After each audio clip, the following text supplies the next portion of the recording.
Good morning, student. Today, I will start to the rest of the part of the digestive system and the physiology of digestion.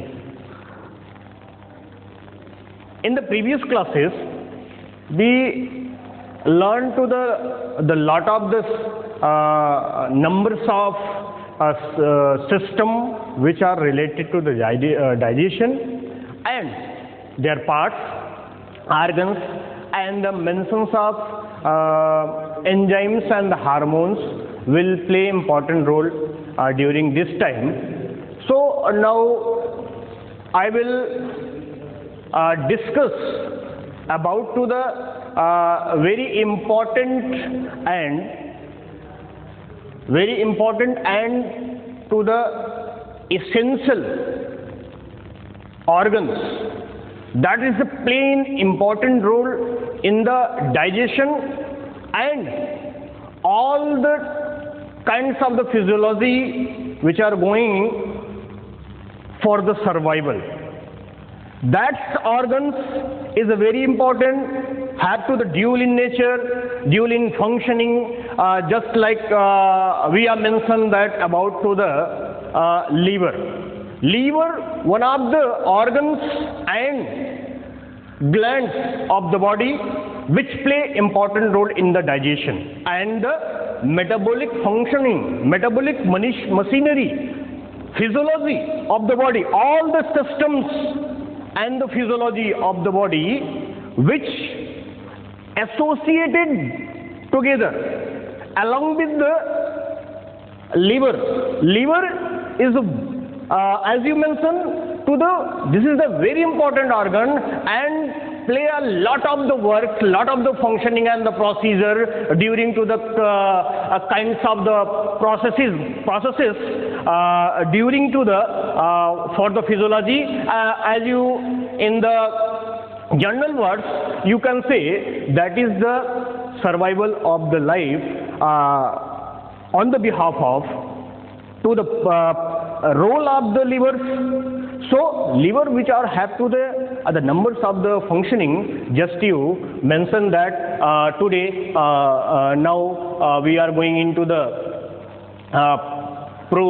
proceeding of the topics into the digestion. So in the previous class we just mentioned and left to the topics of the physiology, the particularly digestion. In the digestive system, rest of the part is the digestive gland. So now we'll start today the rest part of the part of the digestive system is the digestive gland, the liver and the pancreas, and after that too we are going into the physiology of digestion. What is the numbers of the physiology, numbers of the systems which are involved, numbers of the mechanism, and the organic matters as in the form of the food material which are going into the degradation, the physiology of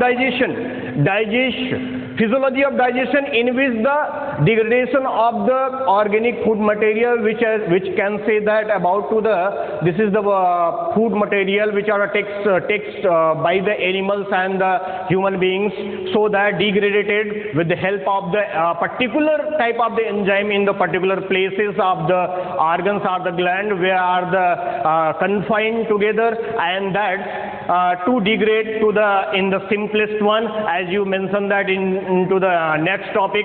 So now today topic is very important because we are just going into the confined topics, confined subjects, confined to the glands and the organs.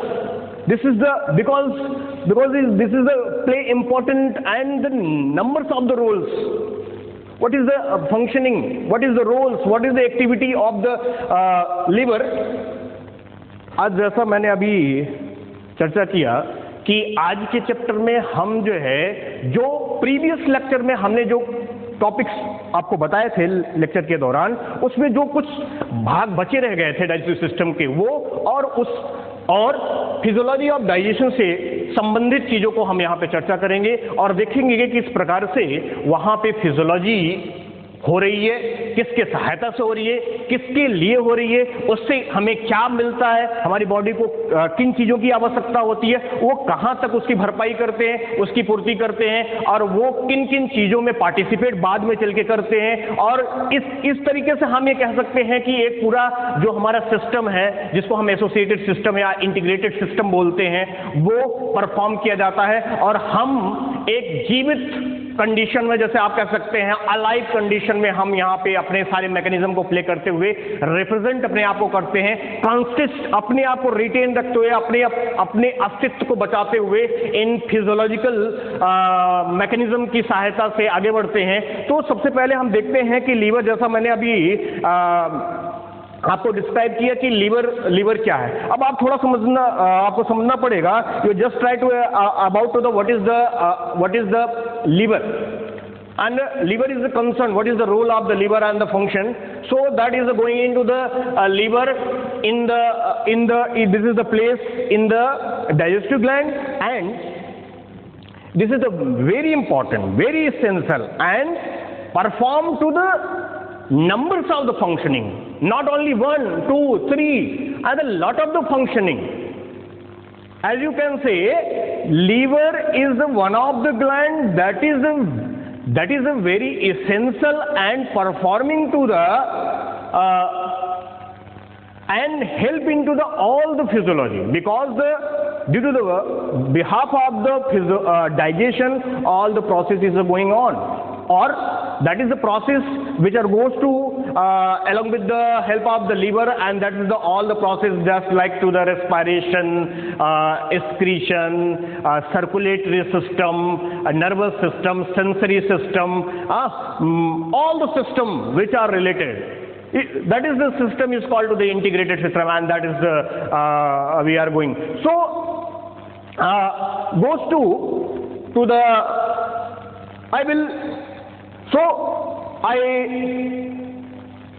I hope today's chapter is a very essential, important, and useful for your knowledge, and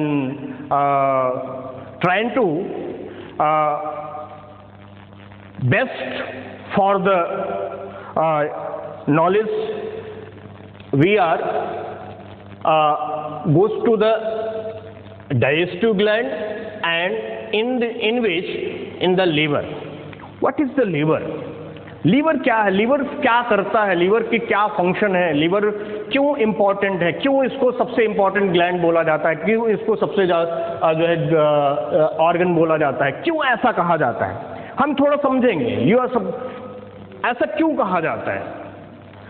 liver इसलिए महत्वपूर्ण होता है कि ये, मैंने जैसा शुरुआत में थोड़ा चर्चा किया कि ये ड्यूल इन द नेचर की, ये एज अ ट्रीट करता है, ऑर्गन्स की तरह भी काम करेगा और ग्लैंड्स की भी तरह काम करेगा। अब आपको थोड़ा समझना पड़ेगा, ग्लैंड्स और organs, the organs is a particular parts of the body system in which the integration and the organization of the cells and have to the their cytoplasm and going into the their physiology.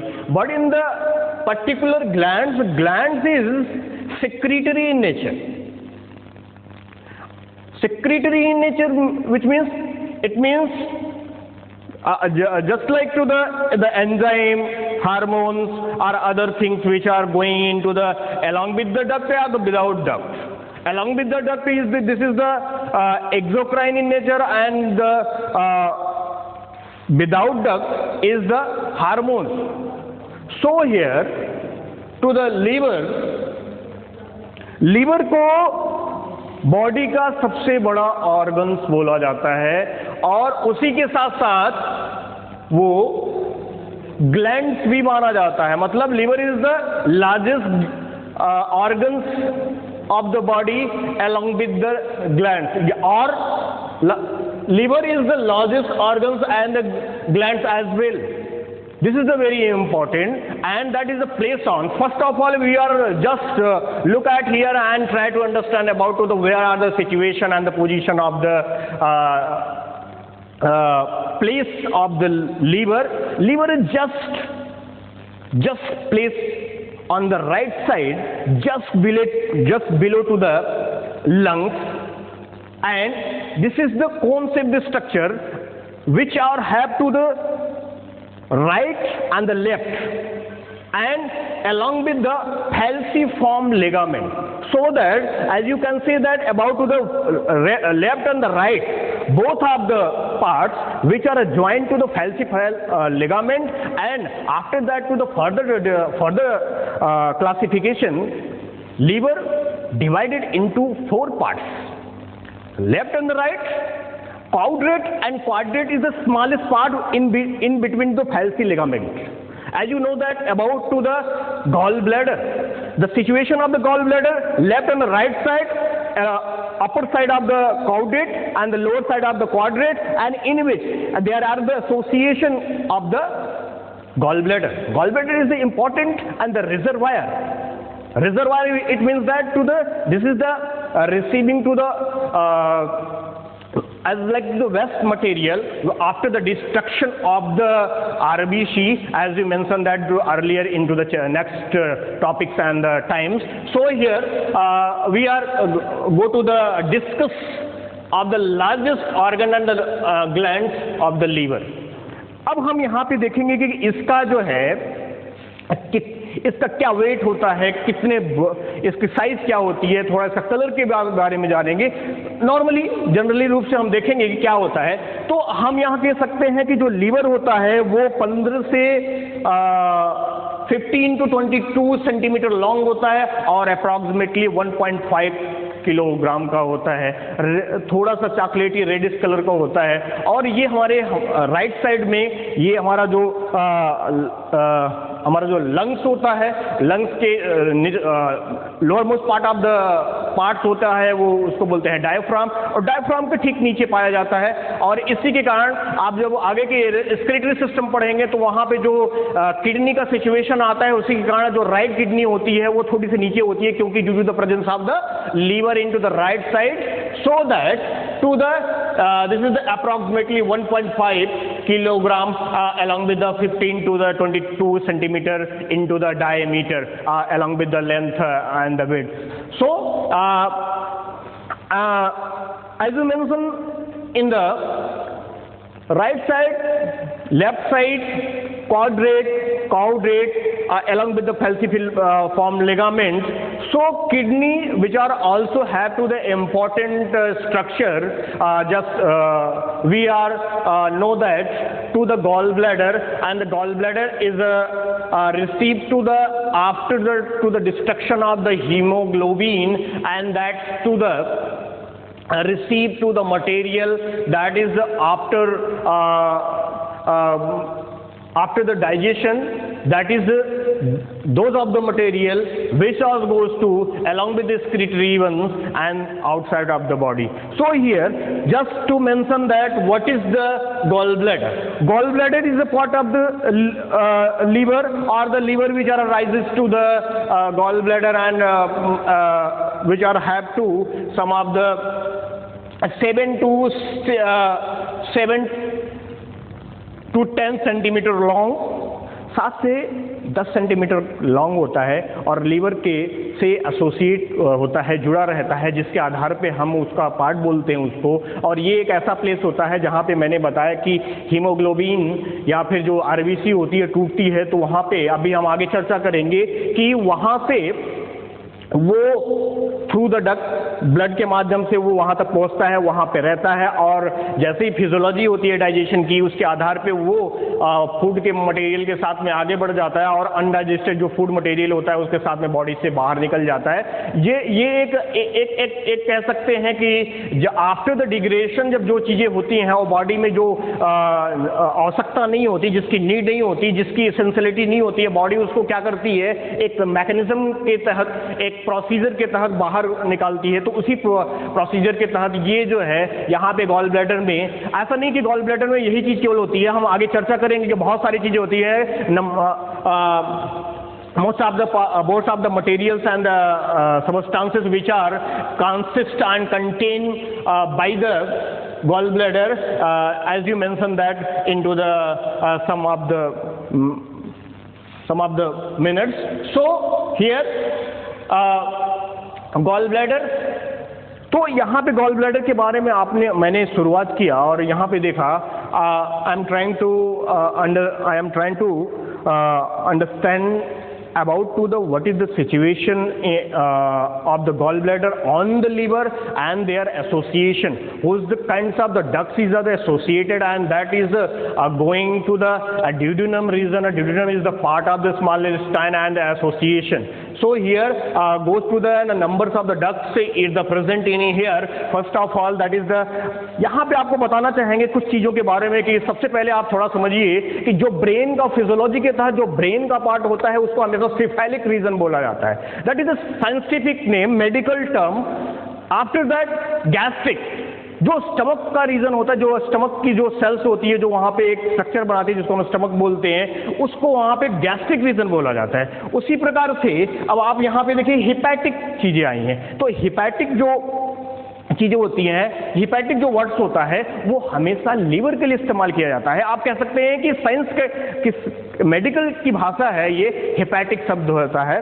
और यहाँ पर मैंने कहा कि वहाँ से उसी से गॉल ब्लैडर जुड़ा हुआ है, गॉल ब्लैडर उसी का भाग होता है. और मैंने चर्चा ये भी किया कि वहाँ से बहुत सारे डक्ट्स होते हैं. अब हम थोड़ा सा समझना चाहेंगे. सबसे पहले गॉल ब्लैडर भी 3 भागों में बटा होता है. जैसे नेक होता है, बॉडी होती है उसकी, और उसके एसोसिएटेड डक्ट होते हैं. अब आप थोड़ा समझें, जो लीवर, अगर हम लीवर की चर्चा करें तो सामान्य रूप से अगर लीवर ये है तो लीवर से एसोसिएशन करना है, तो अगर गॉल ब्लैडर इस तरीके से यहाँ पे उपस्थित हुआ है तो गॉल ब्लैडर का इसका एसोसिएशन होगा, यहाँ पे जुड़ा होगा. अब यहाँ पे देखें, ये अगर आगे निकलेगा तो लीवर का अपना डक्ट होता है और इसका अपना डक्ट होता है. अब यहाँ पे हम थोड़ा सा यही समझने का प्रयास करेंगे कि गॉल ब्लैडर लीवर से कैसे एसोसिएट करता है, उसके डक्ट से कैसे जुड़ता है, और हमारा जो क्या कहते हैं horse shaped structure, just mention that about in here, go ahead. So this region, that is the ileum, that is the hepatopancreatic valve. That who's the reason where the hepatic and the pancreas, that is the parts of the liver, parts of the duct of the liver and the pancreas where are joined. जहाँ पर दोनों के दोनों parts के duct आपस में आके जुड़ते हैं, यूनाइट होते हैं, उस रीजन को ड्यूडेनम बोला जाता है. और ड्यूडेनम में अभी हम आगे बताएंगे कि इस प्रकार से कैसी फिजियोलॉजी बदलती है और उसी फिजियोलॉजी के दौरान हम जो भोजन ग्रहण करते हैं वो डाइजेस्ट होता है. तो बहुत सारे पिक्यूलियर फीचर्स होते हैं, प्रोसीजर्स होते हैं, जिसके दौरान हम यहाँ पे साइंस की भाषा में उसको समझते हैं कि वो कैसे अपने आप को वहाँ पे मैनिफेस्टेट और डिमॉन्स्ट्रेट कर पाता है. तो देखते हैं. तो यहाँ पे सबसे पहले देखें, तो जैसा मैंने यहाँ पे चर्चा की कि ये लीवर मानिए, as you suppose that this is the liver, and the liver is also have to the their duct along with their parts of the liver is the gallbladder, which are also have to the ducts. तो जो gall bladder से duct निकलती है और आगे associate करेगी, इस duct को सिस्टिक डक्ट बोलते हैं. सिस्टिक यहाँ पे मैंने मेंशन किया है, आगे देखेंगे आप सिस्टिक डक्ट. लेकिन थोड़ा समझना पड़ेगा आपको, गॉल ब्लैडर है, अब यहाँ पे कई नाम आएंगे. लीवर से निकलने वाला जो डक्ट होता है उसको हेपेटिक डक्ट बोलते हैं, directly through the arises from to the liver, and that is called to the hepatic duct. And hepatic is the both right and the left side. Bile duct that is goes to from, यहां से, अब अगर ये right और left side में है तो अगर इसके साथ में ये जुड़ रहा है, किसके साथ में, हेपेटिक डक्ट और ये बाइल डक्ट. बाइल का मतलब ये बाइल, गॉल ब्लैडर से जो ये निकलता है इसी को बोला जाता है. अब यहां से ये मान लीजिए ये और यहां से ये निकलेगा, तो आपस में जो ये एसोसिएट होते हैं, पीछे की तरफ एसोसिएट होते हैं, तो उसको बोला जाता है कॉमन हेपेटिक डक्ट. क्या बोला जाता है? Common hepatic duct. This is the common word. Common is the association of the ducts in the at the region and that is associated and that is the part that is duct of the liver is called to the common hepatic duct. But after that, that is the rises of the gallbladder is the here and releasing the rises to the their duct, which name that is cystic duct. Cystic duct बोला जाता है. और cystic duct जहां से associate करके आगे left and right side में bifurcate हो जाता है. बाइफर्केशन के आधार पे हम जब आगे देखते हैं तो वो क्या होगा, ये देखिए मैंने जैसा पहले बताया, ये कॉमन बाइल डक्ट है और ये सिस्टिक डक्ट है. जब आपस में ये एसोसिएट करेंगे, जब both of them which are associated together at that place, that is called to, because this is the bile duct, right and left side of the bile duct which are associated, and then name as common hepatic duct. But cystic duct is rises from to the gallbladder. ये gall bladder से और ये जब आपस में एक जगह पे कॉमन रूप से मिल जाते हैं तो उसको कॉमन बाइल डक्ट बोलते हैं.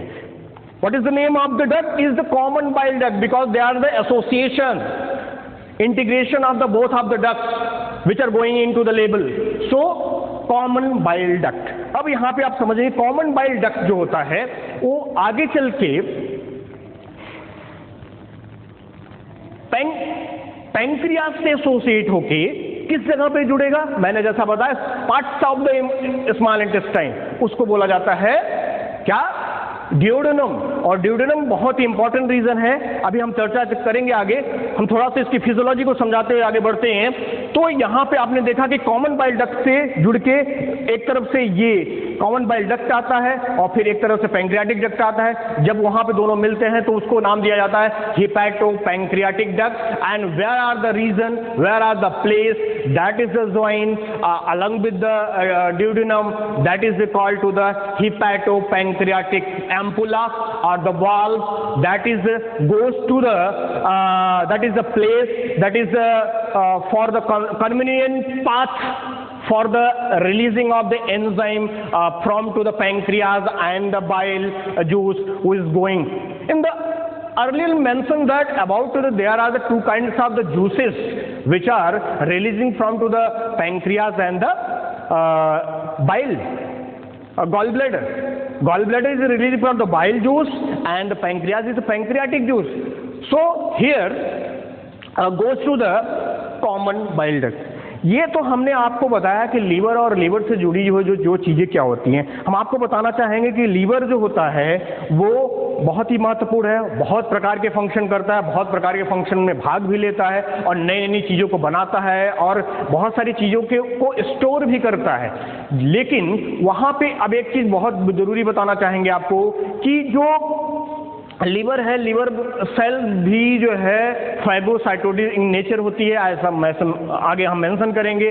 और वहाँ पे एक पर्टिकुलर टाइप की एक सेल पाई जाती है जो कि बहुत ही इंपॉर्टेंट है और डिटॉक्सिफिकेशन या फिर हमारे बॉडी की सुरक्षा, हमारे जो फूड मटेरियल्स जो जाते हैं और जो बैक्टीरिया या इन्फेक्शन बचे रह जाते हैं उनको क्या करते हैं? न्यूट्रलाइज करते हैं, उनको खत्म करती हैं. तो आगे इन बातों की चर्चा आएगी, हम आगे बढ़ते हैं. तो अब आपने देखा कि एक तरीके से हमने स्ट्रक्चर और उससे एसोसिएटेड पार्ट और उसके डक्ट और कहाँ पे इसका एसोसिएशन होता है वो चीज़ों को हमने यहाँ पे आपको बताया. अब आपके इसके बाद हम देखेंगे, just look at here and going into the structure of the liver and that goes to function of liver. Function of liver, as you earlier to mention that I am telling about to numbers of the functions, lot of the functions and the activities of the liver that play into the completion of the physiology and to help into the survival of the any kinds of the animals or the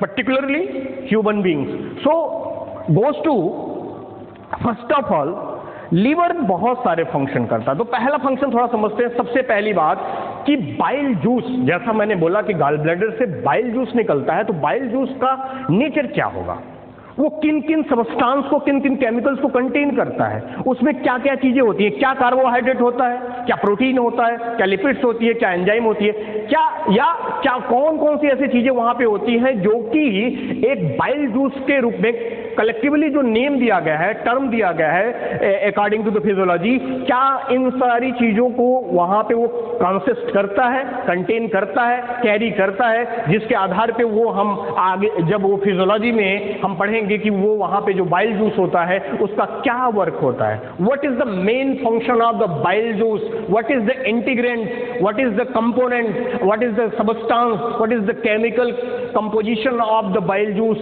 That is the text about to the look at here. Just see to the here to the first function that is given to the name secretion of bile. जैसा मैंने बोला कि वो जो liver होता है वहां से गॉल ब्लैडर जो होता है वो बाइल जूस का सिक्रेशन करता है। यहाँ पे पहला जो इसका फंक्शन होगा और बहुत ही इंपॉर्टेंट है, हम यहाँ पे ये लीवर की चर्चा इसलिए कर रहे हैं कि यहाँ पे बहुत सारी जो फिजियोलॉजी होगी वो लीवर के साथ चलती है और डाइजेशन की प्रक्रिया तभी संभव है जबकि गॉल बाइल जूस का प्रोडक्शन हो या लीवर आफ्टर द डाइजेशन उसमें वर्क करता हो और वहाँ के मैकेनिज्म को हमेशा नियंत्रित करता हो, रेगुलेट करता हो, बहुत सारी चीजों को अपने अंदर कंज्यूम करता हो, वो सारी चीजों को हम देखेंगे। तो सबसे पहले मैंने चर्चा किया कि सिक्रीशन ऑफ द बाइल।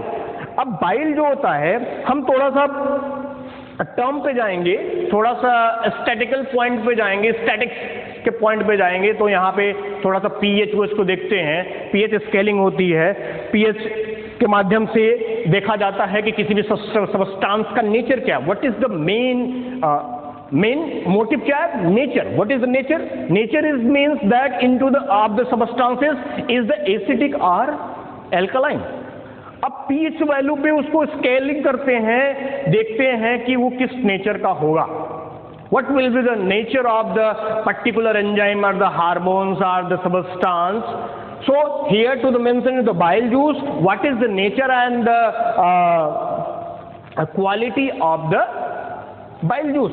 तो बाइल जूस जो होता है वो एल्कलाइन नेचर होता है। अब एल्कलाइन का मतलब ये है कि उसका जो एक पीएच स्केल होता है उसमें लॉगरिथमिक वैल्यू पे स्केलिंग की जाती है और उसमें एक स्केल बनाया गया है जो कि 1 से लेके 14 तक रिप्रेजेंट किया जाता है। यहाँ पे एक जो है मीडियन या फिर ये कह सकते हैं कि एक सेंट्रल पॉइंट बनाया गया है, एक न्यूट्रल पॉइंट बनाया गया है जिसको 7 नंबर पे रिप्रेजेंट किया जाता है। अगर हम यहाँ पे वैल्यू को जो है just suppose to the if any substance which are have to the carries about to the their physiology, their nature in the acid, अगर उसका जो केमिकल नेचर है वो 7 से नीचे हो गया तो 7 से नीचे जाने पे हम जो है उसको एसिडिक बोलते हैं। अगर वो 7 से ऊपर 7 एंड अबव चला जाता है तो उसको हम एल्कलाइन मानते हैं। तो यहाँ पे देखेंगे फिजियोलॉजी के दौरान, डाइजेशन के दौरान हम बहुत सारे ऐसे एंजाइम्स को रिप्रेजेंट करेंगे और वहाँ पे देखेंगे कि वो अलग अलग जो है नेचर के होते हैं। तो उसी प्रकार से यहाँ पे बाइल जूस जो होता है वो एल्कलाइन ही नेचर होता है, alkaline.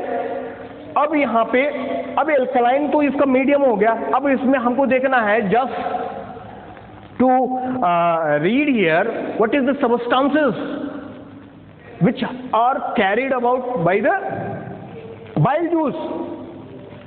Bile juice, bile salt, bile pigments, cholesterol and lecithin. अब यहाँ पे चर्चा करेंगे कि अब ये चारों चीजें बहुत important, this is the very important for that to the formation of the alkaline in nature of the bile juice. So first of all bile salt. What is the salt? Salts में देखेंगे तो क्या है, हम यहाँ पे आपको अभी एक तथ्य बता दें, that is one of the fact, this is the important fact. जबकि गैस्ट्रिक रीजन में HCl की उपस्थिति के आधार पे अगर जो है डाइजेशन की प्रक्रिया हो रही है तो वो एसिडिक मीडियम में होती है, और जैसे ही after the partial digestion in the gastric region that is going into the duodenum, that to the very essential and the very required requirement of the procedure for the secretion of the bile juice, because the bile juice have to the bile salt, and bile salt is alkaline in nature. So to the change of the medium of the food material, that is a very important to the secretion of the bile juice and to the change the medium of the food material. So तो bile salt यहाँ पे sodium bicarbonate, glycocholate and the taurocholate नाम से salt पाए जाते हैं, और इनका काम क्या होता है कि जो भोजन हमारे HCl की उपस्थिति के आधार पे जो है जो क्या हो चुका है, एसिडिक इन मीडियम में हो चुका है, वो उसको एल्कलाइन इन मीडियम करता है। अगर भोजन एल्कलाइन मीडियम में नहीं बदला तो भोजन डाइजेस्ट होने फूड के डाइजेस्ट होने की प्रक्रिया आगे नहीं होगी और बिल्कुल नहीं होगी। तो इसके लिए ये साल्ट्स वहाँ पे बहुत ही एसेंशियल हैं, जरूरी हैं। अब हम आगे बढ़ते हैं तो वहाँ पे देखते हैं कि ये इसके साथ साथ में पिगमेंट को भी कंटेन करता है। What is the pigment?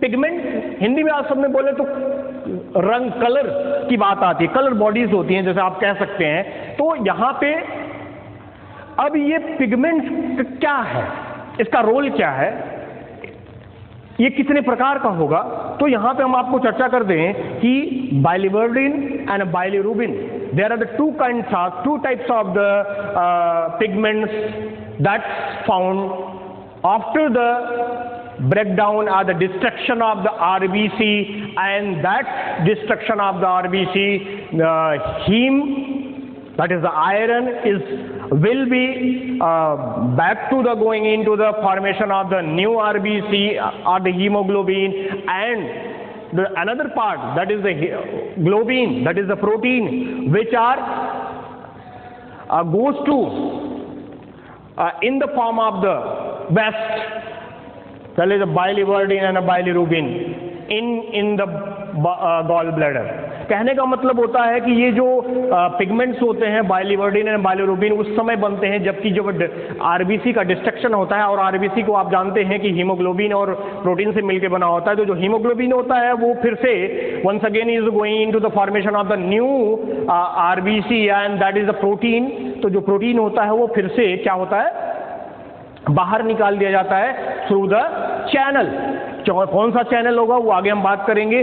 तो ये यहाँ पे चीजें होती है। एक चर्चा हम और कर लेते हैं, कोलेस्ट्रॉल। कोलेस्ट्रॉल क्या होता है, लिपिड होता है, और कोलेस्ट्रॉल और लेसाइथिन दोनों के दोनों लिपिड्स होते हैं। तो ये कह सकते हैं कि जो लिवर होता है ये प्रमाणिक सर्टिफाइड रूप से बहुत ही मेटाबॉलिक एक्टिवेटेड ऑर्गन्स होता है, जहां पे लगातार नंबर्स में माइटोकॉन्ड्रियाज होती हैं, गोल्गी कॉम्प्लेक्स होते हैं, क्या कहते हैं कि राइबोसोम्स होते हैं, जो कि हमेशा मेटाबॉलिक एक्टिविटी में पार्टिसिपेट करते हैं। और इसलिए यहाँ पे जो कि लिपिड्स होते हैं या फिर जो और भी जो ऑर्गेनिक कंपाउंड्स होते हैं यहाँ पे उपस्थित होते हैं। तो यहाँ पे ये सब देखने से ये मिलता है कि जो लीवर होता है वो एक प्रकार से यहाँ पे मेटाबॉलिक एक्टिविटी को परफॉर्म करने के लिए बहुत ही एक्टिव प्रकार का जो है ऑर्गन्स है, और जिससे हमें समझ सकते हैं कि इसीलिए यहाँ पे सबसे ज़्यादा फंक्शनिंग होती है। तो आगे चलते हैं। ये तो हमने देखा कंपोजिशन की बात की। तो पहला जो था यहाँ पे थोड़ा सा हम यहाँ पे चर्चा करेंगे कि एक थोड़ा सा आपको बात बताएं कि अगर ये बाइलिवर्डिन है ना, बाइलिरुबिन जो वेस्ट मटेरियल टाइप है और जो बाइल जूस में जाके मिलता है और बाद में जो है जो डाइजेशन की फिजियोलॉजी होती है आगे ड्यूडेनम से होता हुआ या वेस्ट मटेरियल से के रूप में बॉडी से बाहर निकल जाता है। लेकिन अगर ये बॉडी में बना रह जाए और ब्लड के माध्यम से, हाँ, due to that is any kinds of the incident, any kinds of the cause, that is the materials. What is the material? Pigment. The pigment biliverdin and bilirubin which are not goes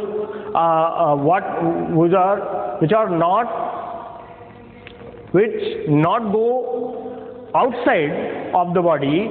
So that is a very injurious to health, because these are the pigments that is going into the blood, and the blood which are takes to the these pigments and go to the all part of the body, and that is the waste material and have to the poison and very injurious to health. So that इसको निकालने के लिए अगर कहीं blockage हो जाए, हमने जैसा बताया कि एक सिस्टिक डक्ट है, इसकी डक्ट ब्लॉकेज हो जाए, या फिर ये कहीं से आगे और बढ़ने पे कहीं पे ब्लॉकेज हो जाए और बॉडी से ना निकल पाए, तो ये ब्लड के माध्यम से पूरे बॉडी में फैल जाती है। और जब अब आप जानते हैं कि अगर कोई वेस्ट मटेरियल या फिर कोई एसिड या फिर कोई जो है पॉइजनस चीज वो हमारे बॉडी में प्रोलॉन्ग टाइम में नहीं रह, that is a no prolong time of the body which are accepted to the that's like to the waste and the poisonous material, because there are the metabolic activities that directly or indirectly affected. So that is goes to the very large impact on the physiology of the organs. So that is the excreted, that is goes to along with the waste material, just like to the unwanted diffuse unwanted materials into the form of the fecus. So that is will be go to outside of the body. तो यहाँ पे ये हमने आपको बताया। तो जैसा कि मैंने कहा कोलेस्ट्रॉल ये फैटी एसिड है और वो उसकी चर्चा हम आगे की करेंगे, लेकिन हमें आपको बता दें कोलेस्ट्रॉल लिसाइथिन दोनों के दोनों जो है वो क्या होते हैं, लिपिड्स होते हैं। तो ये इन सारी चीज़ों को मिला के ये बाइल जूस कहा जाता है। अब हम दूसरे फंक्शन पे चलते हैं लिवर के।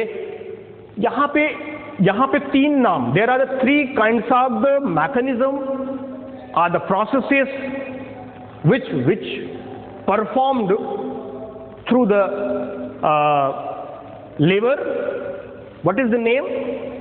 Glycogenesis, glycogenolysis, L-I-S-I-S, lysis and gluconeogenesis. There are the three. In the some of the mistakes in the here, and that is the improved by me. Glycogenesis, glycogenolysis and the gluconeogenesis. There are the three kinds of the mechanism or the chemical reaction is that takes place for the physiology.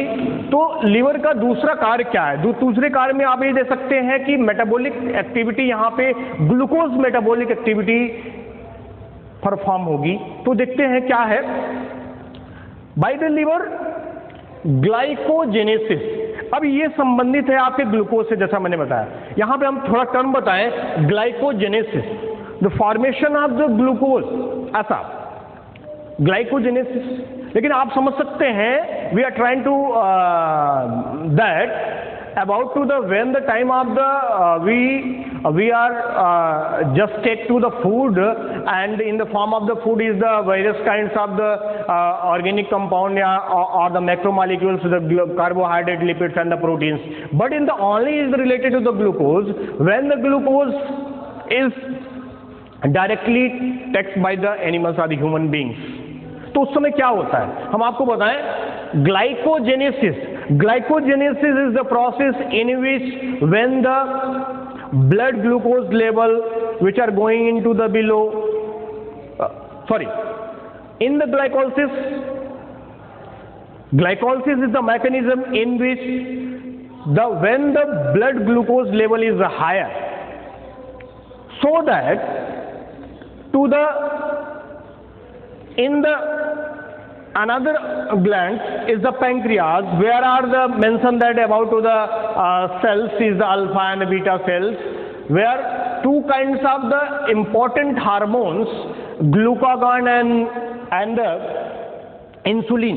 हम आपको थोड़ा सा यहाँ पे जल्दी से चर्चा करना चाहेंगे कि ये जो प्रोसेसेस होने के लिए केवल लीवर ही एक्टिवेट, लीवर प्रोसीजर जरूर करता है, लेकिन उसके लिए वहाँ से कोई असिस्ट करता है, कोई इन्फ्लुएंस करता है, और वो जो इन्फ्लुएंस करता है वो ये जो पैंक्रियाज होती है, जो दूसरी ग्लैंड है, अभी हम आगे चर्चा करेंगे, तो वहाँ से alpha beta and gamma cells होती हैं और पर्टिकुलरली वहाँ से अल्फा और बीटा, अल्फा से सेल से ग्लूकागॉन निकलती है और बीटा सेल से इंसुलिन हार्मोन्स निकलती है। तो आप देखें glycogenesis, that is glycogenesis is the process and the procedure or the mechanism in which when the blood glucose level is higher, so that to the reduction of the amount of the glucose level in the blood, that time the beta cells of the isolates of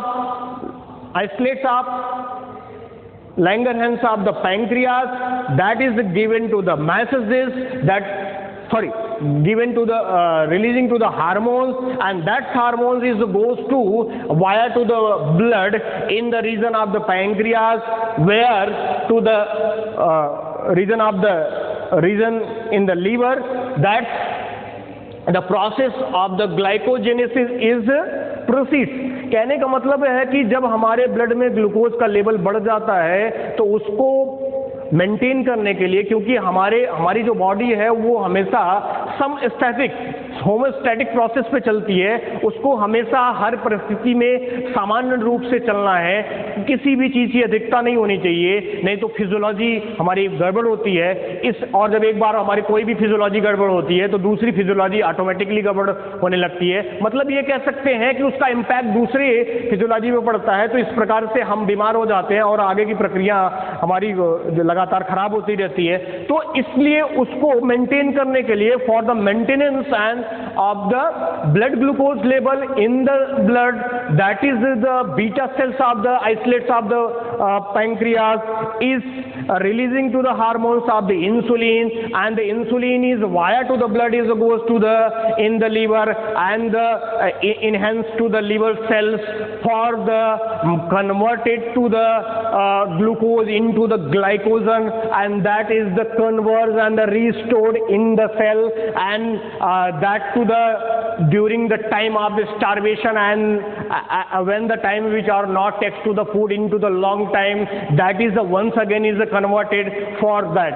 कहने का मतलब ये है कि ये blood glucose को maintain करने के लिए वहां से ब्लड ग्लूकोज को मेंटेन करने के लिए कि वो उसकी मात्रा ज़्यादा ना हो, उसको मेंटेन करने के लिए ये बीटा सेल से आइसोलेट्स ऑफ लैंगरहैंस, जो कि आगे हम चर्चा करेंगे अभी, वो वहाँ से एक हार्मोन्स निकालती है जिसको इंसुलिन बोला जाता है, और इंसुलिन ब्लड के माध्यम से आपके लीवर सेल में पहुँचता है। लीवर सेल को इनहेंस करेगा, उसको जो है स्टिमुलेट करेगा, उसको डायरेक्ट करेगा कि वो जो ब्लड ग्लूकोज हायर है उसको क्या करे, अपने सेल के अंदर कंजर्व कर ले और कंजर्व करेगा, कंज्यूम करेगा। तो जिस समय हम जो है हमारे पास भोजन नहीं होगा हमारे शरीर में या फिर हमारे सेल्स में, और या फिर हम भोजन नहीं करेंगे, उस ड्यूरेशन में वो फिर से ग्लूकोज को ग्लाइकोजन को, जो ग्लूकोज से ग्लाइकोजन में कन्वर्ट होके वो कंज्यूम हुआ है, उसको फिर से ग्लाइकोजन से ग्लूकोज में कन्वर्ट करके ग्लूकोज को ब्लड में छोड़ देगा। मतलब यूं कहें that is in other words to the maintain to the blood glucose. लेकिन ये आगे की प्रक्रिया है, हम आपको यहाँ पे समझाना है ग्लाइकोजेनेसिस। ग्लाइकोजेनेसिस का मतलब ये हुआ कि जबकि ब्लड ग्लूकोज लेवल हमको मेंटेन करना है, हायर नहीं करना है, इसलिए वो जो है इंसुलिन हार्मोन उसको क्या करता है, लिवर सेल्स के स्टिमुलेशन के द्वारा उसको क्या करता है, रिस्टोर करवा देता है और वहां पे ब्लड ग्लूकोज मेंटेन हो जाता है। इसलिए हमारी फिजियोलॉजी एक स्टेबल पॉइंट पे एक निर्धारित प्रक्रिया के दौरान चलती रहती है। तो इस प्रोसेस को ग्लाइकोजेनेसिस बोलते हैं।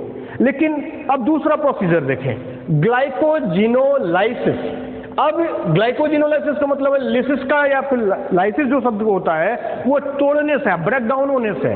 तो इसका मतलब ये है कि जैसा अभी हमने मेंशन किया था कि जो जबकि ब्लड ग्लूकोज लेवल हाई हो जाता है और ब्लड लीवर जो सेल होती है वो इंसुलिन के माध्यम से कन्वर्ट कर लेती है ग्लूकोज को ग्लाइकोजन के रूप में, जबकि वो वहाँ एक्सेस अमाउंट में है। उसी प्रकार से जबकि मिनिमम अमाउंट हो आपके भोजन में या फिर हमारे ब्लड में ग्लूकोज की मात्रा बहुत कम हो गई, और जो उस समय जो हमारी जो ये पैंक्रियाज होती है जहाँ पे अल्फा सेल्स और ए सेल लिखा है, ये एक अनदर हार्मोन्स का सिक्रीशन करती है जिसको ग्लूकागॉन बोलते हैं। ये क्या काम करती है, ये ग्लाइकोजिनोलाइसिस की प्रक्रिया करती है। इसका मतलब है कि जो ग्लाइकोजेनेसिस के दौरान ग्लूकोज से ग्लाइकोजन की प्रक्रिया हो चुकी है, स्टोर हो चुका है, उसको जब स्टार्वेशन है, जब भोजन की कमी है या ग्लूकोज की कमी है हमारे बॉडी में, उस समय उसको क्या करता है, कन्वर्ट करता है। किसमें कन्वर्ट करेगा? ग्लाइकोजन से ग्लूकोज में। मतलब glycogen once again goes to the glucose या the break into the glucose and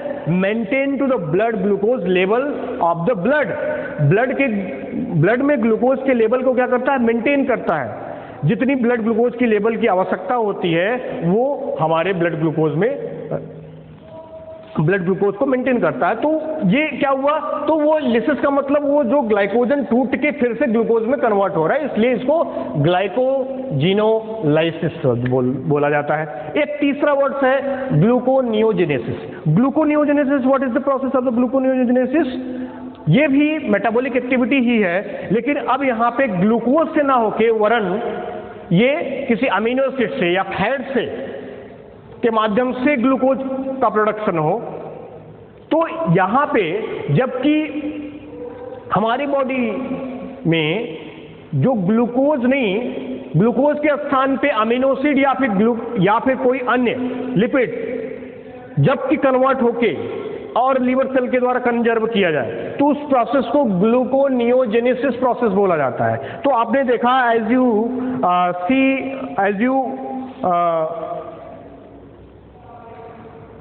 you see in here, there are the three processes is back to back going on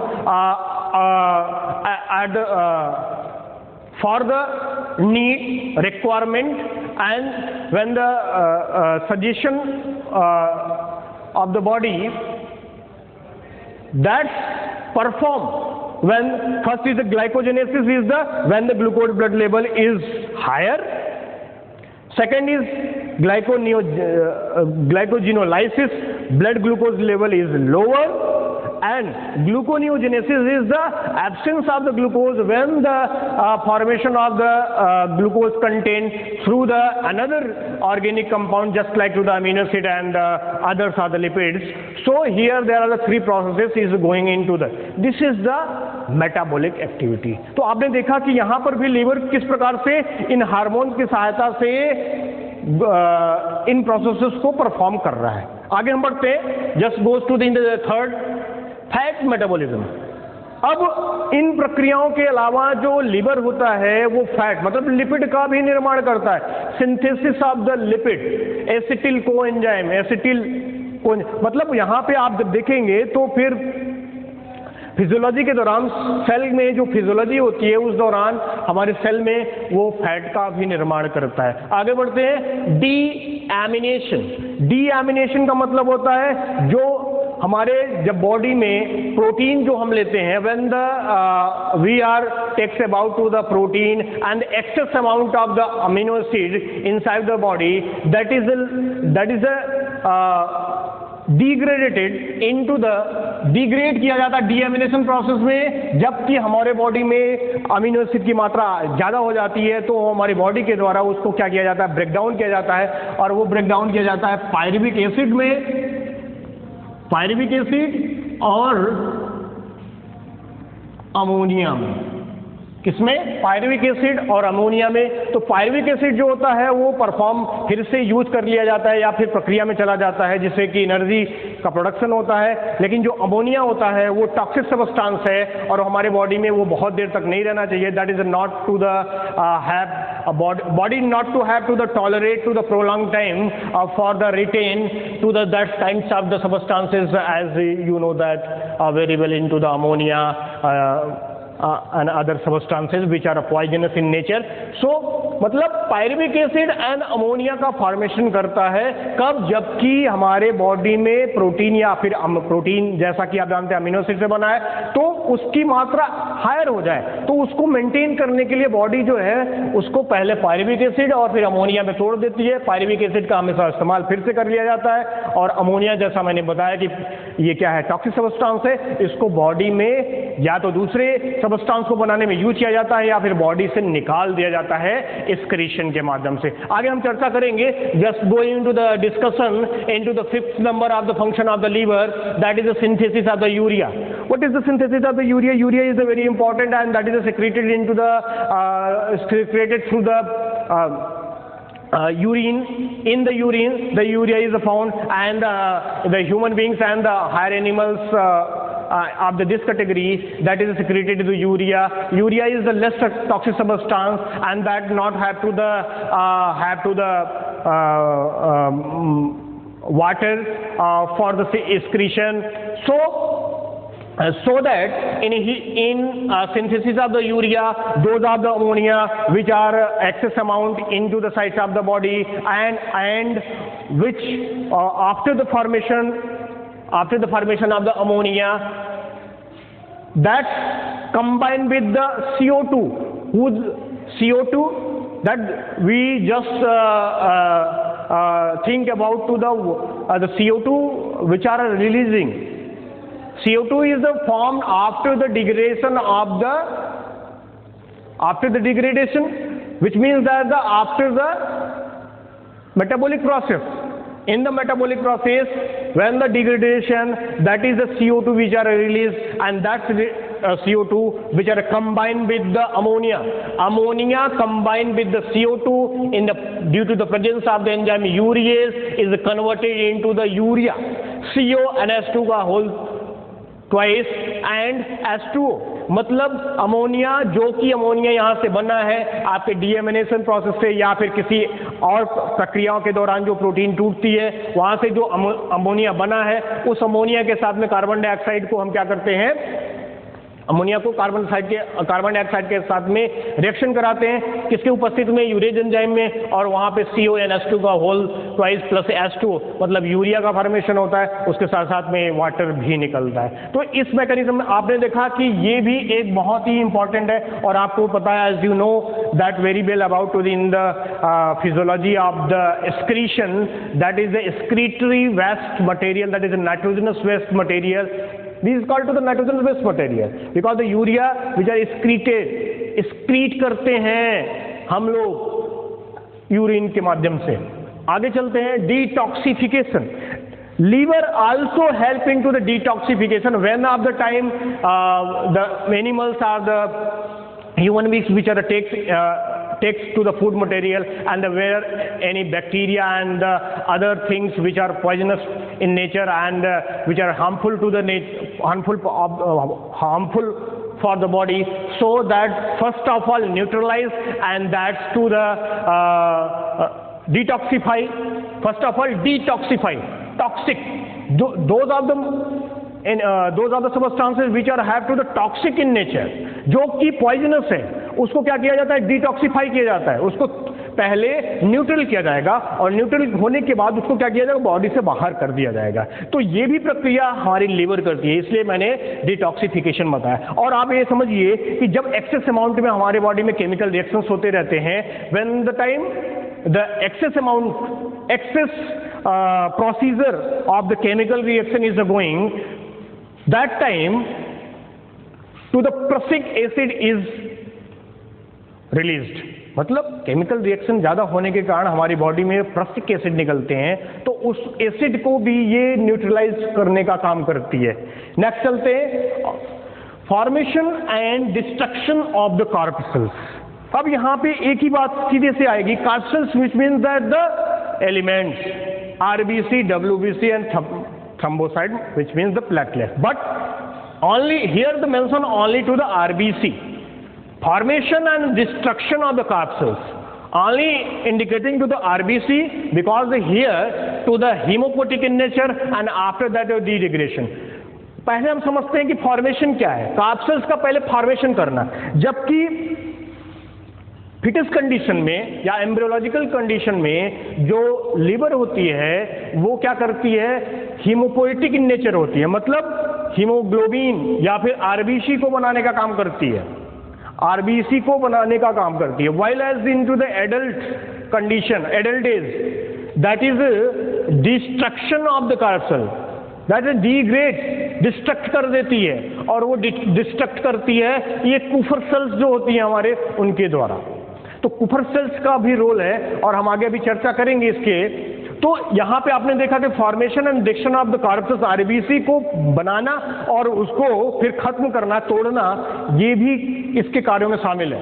तो which are included in to the function of the liver is the formation and the destruction of the corpuscles.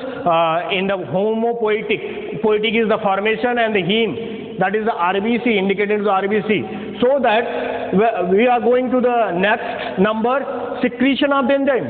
The numbers of the enzyme which are proteinaceous in nature, and the liver which form to the numbers of the enzyme which play important into the physiology or the chemical reaction. And after that goes to the next level, synthesis of the protein of the blood. That is a very important here the mentioning, that for the coagulation of the blood at the any kinds of the hemorrhages, internal and the external hemorrhages, and so that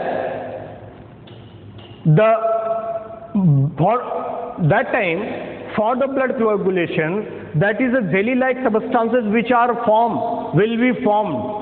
But just think about those of the proteins which are formed to the formation of the protein, that is a very essential. Synthesis of the protein of the blood के protein का निर्माण भी ये करता है, जैसे prothrombin and फाइब्रिनोसिन।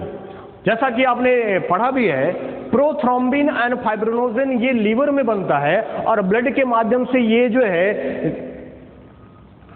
Blood के माध्यम से ये उन स्थान पर पहुंचता है जहां पे हमें चोट लगी, हैमरेज हुआ है ना, that is हैमरेजेस and injuries on the body, that the time these are the releasing to the prothrombin and the fibrinogen. Prothrombin is the converted into thrombin.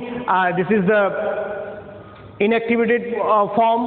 Prothrombin is the activated thrombin, and then after that to the fibrinogen, which are another protein which formed by the liver, that's converted into the fibrin is the formed to the jelly-like mass due to the presence of the platelets. Without platelets, there are no formation of the clots at the site of the injury on the hemorrhage part, or the internal and external bleeding. So that is a very important to the liver into the produces to the two different types of the enzymes which are participate into the blood clotting or the blood coagulation. And after that is another is related to the heparin. That is the formation of the heparin. Heparin is one of the substances and anticoagulatory factor. Just you think that why to the blood is not clot in the circulatory system or the within of the body? क्यों जो है blood का coagulation हमारे body में नहीं होता? क्यों नहीं होता? क्या कारण है? What is the cause and the reasons are the facts for the coagulation of the blood inside the body? Circulatory system में जो ब्लड हमेशा फ्लो करता रहता है, वहां पे क्यों नहीं जमता? इसका कारण यह है कि वहां पे एक एंटीकोगुलेटिव फैक्टर काम करता है, और उस एंटीकोगुलेटिव फैक्टर को बोला जाता है heparin. Heparin is the anticoagulative factor that is that's to working during to the flow of the blood. When until the heparin is present in the blood, neither be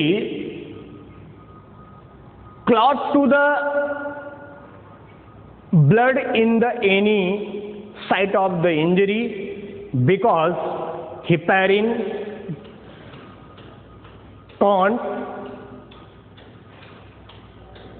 जो होता है वो कभी भी यहाँ पर प्लेटलेट्स को नहीं आने देगा जब तक heparin.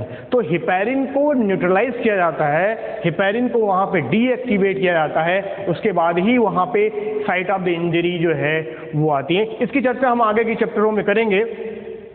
Next, phagocytosis in nature. Liver which are performed into the phagocytosis in nature. That means to the Kupffer cells which are perforing to the any kinds of the bacteria, the foreign particles is goes to the inside, and that's to the phagocytosed in nature, that is dissolve, and that's neutralize any kinds of the acids. So this is the indicating phagocytosed, that is the engulfing in nature, so that to the that nature is indicating by the liver cells. So that is important cell is the Kupffer cells, and which are goes to. So another, after that this kinds of the functioning of the liver, numbers of function more and more. इसके अलावा बहुत सारे और भी function liver के होते हैं, लेकिन जो सबसे महत्वपूर्ण और जो हमेशा उपयोग में आता है, हम लोग जो कन्वीनियंट तरीके से पढ़ते हैं, वो सारी इंपॉर्टेंट चीज़ों को मैंने आज बताया आपको। इसके बाद ये तो मैंने डाइजेस्टिव ग्लैंड की चर्चा की थी, उसमें एक था। अब हम चलते हैं दूसरे तरफ, पैंक्रियाज। पैंक्रियाज भी लीवर के बाद second most of the largest आप बॉडी ऑर्गन्स होता है, ग्लैंड्स होता है, जो कि ड्यूल इन नेचर का होता है, मिक्स नेचर का होता है, रेसिमोस ग्लैंड बोला जाता है। और जो है ये भी there are the two kinds of the cells, दो प्रकार के सेल से बनता है। दो प्रकार के सेल से in means of the exocrine cells और endocrine cell, that is the lobules that in going into the histology and what is the differentiation of the cell, and what is the function of the cell, and what kinds of their nature, and what will be perform and regulate to the physiology or the system. So goes to the in the pancreas. Pancreas is have to the two kinds of the cells, exocrine cells and endocrine cells. Exocrine, those are the systems which are performed along with the duct. वह cell जो कि एक duct के साथ किसी organ से belong करती हो और वहां पे अपने परफॉर्मेंस और मैकेनिज्म को प्ले करती हो, तो वो एक्सोक्राइन सेल्स के अंतर्गत होते जाते हैं। जैसा मैंने प्रीवियस लेक्चर में भी आपको मेंशन किया था, जैसे एग्जांपल दिया था सैलिवरी ग्लैंड का, उसी प्रकार से जो हमारे अंदर पसीना निकलता, हमारे अंदर से पसीना निकलता, जो स्वेट ग्लैंड होती है, ऐसे अब आप सेबेसियस ग्लैंड होती है, ऑयली जो होती है, वो सब कहाँ से होती हैं? तो वो एक, जैसे हम मान लीजिए ये एक ग्लैंड है और ये ग्लैंड तभी सिक्रीट होगी जो कि इसमें फाइन तरीके से डक्ट पाए जाएंगे। इस डक्ट के माध्यम से ही वहां से वो क्या होता है, जो सबस्टांसेस होते हैं वो रिलीज होती हैं। तो आपने क्या समझा कि in the endocrine cells that is form to the any particular organs और the glands which are secretory in nature along with the duct, the substances is found that is going into the another place, or the substances or the parts of the body through the duct, that is called to the endocrine cell. अब यहाँ पे endocrine nature, जैसे मैंने पहले भी बोला कि mix है, रेसिमोस है। मिक्स का मतलब ये जो endocrine cells होती है ये एंजाइम का सिक्रीशन करती है, एंजाइम। और जैसा मैंने बताया आपको कि अभी डाइजेशन, जब फिजियोलॉजी ऑफ डाइजेशन को हम रिप्रेजेंट करेंगे तो वहां पे देखेंगे कि पैंक्रियाज से भी यहाँ पे पैंक्रियाटिक जूस निकलती है, और उस पैंक्रियाटिक जूस में क्या होते हैं, एंजाइम्स होते हैं। तो एंजाइम्स, उसमें कई प्रकार के एंजाइम्स होंगे, हम मेंशन कर देते हैं आपको कि अब क्या है, पैंक्रियाटिक जूस है तो वहां पे प्रोटीन के लिए अलग एंजाइम होगा, तो प्रोटेजेस एंजाइम होगा, लाइपेज होगा, एमाइलेज होगा। तो इन सारी चीजों, तीनों मतलब कलेक्टिवली जो टर्म दिया जाता है उसको बोला जाता है एंजाइम। कहाँ का, पैंक्रियाज का। तो इसलिए हमने साइंटिफिक वर्ड में जो नाम दिया गया है वो क्या है, pancreatic juice. 1.5 to 2 liters which are per day that releases। Exocrine cells की बात मैंने की, एंजाइम्स का रोल है डाइजेशन में, और वो एंजाइम्स जो है वो मैंने आपको बता दूं कि जैसे ट्रिप्सिन होता है, trypsin, chymotrypsin, amylase, pancreatic amylase और पैंक्रियाटिक लाइपेज, इन सारे टर्म को मिला के, ये सारे एंजाइम को मिला के यहाँ पे पैंक्रियाटिक जूस बोला जाता है। और जो कि 1.5 to 2 लीटर पर डे के हिसाब से निकलता रहता है, और वहाँ पे आपके ट्रिप्सिन एंड काइमोट्रोपिन एंजाइम जो होती है वो प्रोटीन के लिए होती है, एमाइलेज जो होती है वो कार्बोहाइड्रेट के लिए होती है, और लाइपेज जो होती है वो लिपिड के लिए होती है। यहाँ पे पार्शियल डाइजेशन होता है, that is the takes place to the partial digestion in the duodenum along with these kinds of the cells, that is called to the exocrine cells, and the exocrine cells which are have to the pancreatic duct and goes to the associated with the hepatic duct and form to the region is the hepatopancreatic ampulla, and that is the working on to the partial digestion on the food. So goes to the another one that is a very important, endocrine cell. Endocrine system होता है हमारे body में, जैसा हम आगे पढ़ाएंगे आपको, चर्चा करेंगे, लेकिन यहाँ पे हम मेंशन कर देते हैं इंडोक्राइन सेल्स, इंडोक्राइन ग्लैंड्स होती हैं, बहुत सारे इंडोक्राइन ग्लैंड्स होती हैं, हम आपको बताएंगे, जैसे पिट्यूटरी होता है, थाइमस होता है, पीनियल होता है, थायराइड होता है, पैराथायराइड होता है, एड्रिनल होती है, टेस्टिस होती है, ओवरी होती है, लेकिन ये सब एक प्रकार से प्योर फ्रेश माने जाते हैं, जबकि ये जो है पैंक्रियाज ड्यूल नेचर की होती है, एंजाइम को रिलीज करती है। ऐसे ही आपका जो लीवर है वो भी इस प्रकार का कार्य करता है। तो आप कह सकते हैं, तो यहाँ पे जो एंडोक्राइन सेल होती है, हमने एक अवधारणा, एक डिफिनीशन, एक जो है आपको लाइन बताई थी कि जो एंडोक्राइन किसको बोलेंगे, एंडोक्राइन सेल्स होती है, तो those are the system which are working without the duct, which means that the hormones or the substances released directly are the powered in the blood and goes to the any kinds of the destination where are the required and the recommendation of the body, so that is going into the this level of the endocrine system, and in the endocrine system the cells which are rearrangement, so that there are two kinds of cells, so that is the formation of the lobule, and in this region, that is the TS of the endocrine system, there are the three kinds of the cells which are arranged in between, that is the in the borderline are the L's, in within cells, and that is the three types of the cells which are organized and form to the cell. So here to the alpha cell, beta cell, and the gamma cell. Alpha cell is the releasing of the glucagon, beta cell is the insulin, and alpha cell is the somatostatin. There are the three kinds of the hormones which are the produced to the three different kinds of endocrine cells, alpha, beta, and gamma. This is the very important for the performing to the physiology. Particularly, we can say that about to the metabolism of the carbohydrate. We will go to in the level of the endocrine cells. That is, the alpha cells is the producing the glucagon, beta cells is the insulin, gamma cells is the somatostatin. Here to the just is remember that to the glycogenesis, glycogenolysis, and the gluconeogenesis. In this process, that is the role of the hormones is a very important. That is the insulin and the glucagon. Insulin, what is the role of the insulin for the during to the production? That is थोड़ा सा हम चर्चा करना चाहेंगे कि जो insulin pancreas होता है वहाँ पे तीन प्रकार की अलग अलग सेल होती है, जैसा मैंने बताया अल्फा, बीटा, गामा, इसको ए, बी और डी के नाम से भी जाना जाता है, और यहाँ से तीन अलग अलग प्रकार के हार्मोन्स निकलती हैं। जो हार्मोन्स क्या होती हैं? ग्लूकागॉन होती है, इंसुलिन होती है, सोमैटोस्टैटिन होती है। तीनों का फंक्शन भी अलग अलग है। जैसा मैंने रेस्ट ऑफ द पार्ट्स में जो फंक्शन था लीवर का उसमें मैंने बताया था ग्लाइकोजेनेसिस, ग्लाइकोजेनोलाइसिस की प्रक्रिया।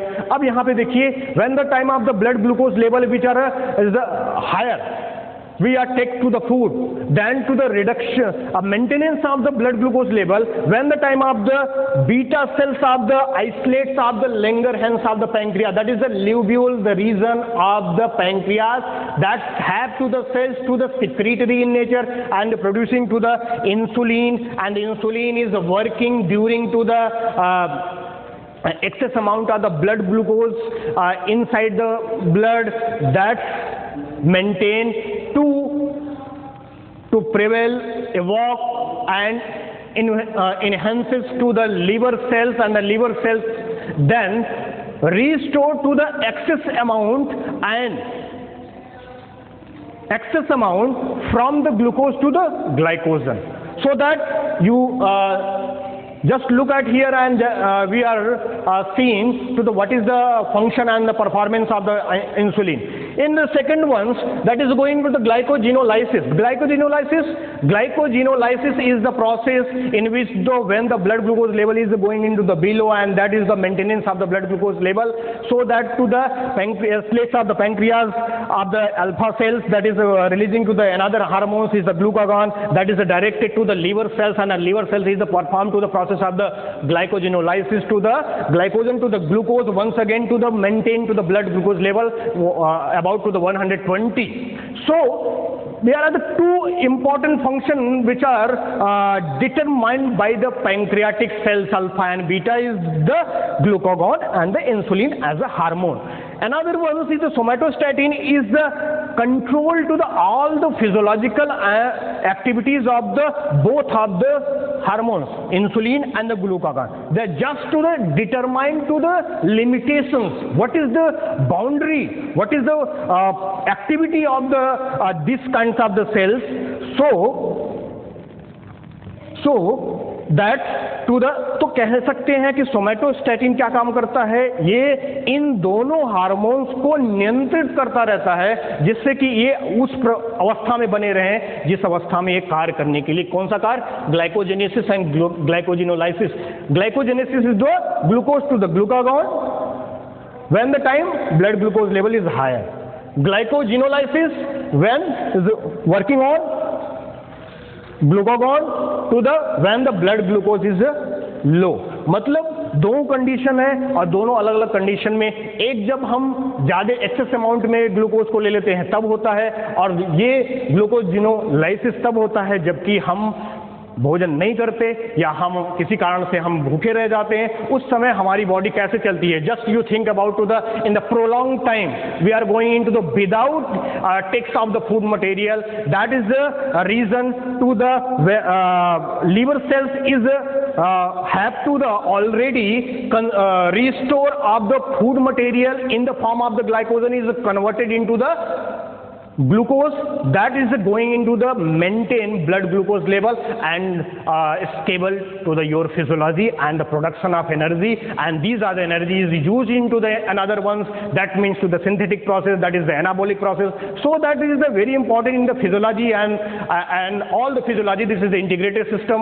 And production of energy, that is the catabolic process, and that's energy when the time of the energy is released used into another process, that is anabolic. So catabolic, anabolic, and the catabolic is the both of the independent to each other. So it is the very important. So now today's topic is the physiology of digestion, is the rest of a part of the digestive gland, and in the next chapter we just will be discussed about to the what is the physiology and the particular hormones is mentioned, that about to the particular destination, just means the organs and the cells of the which are secretory in nature. So that I hope today topic is we will be got to the satisfaction, and that to the we want to that what is the your problem at the time of the learn or the facing to the any task or the events.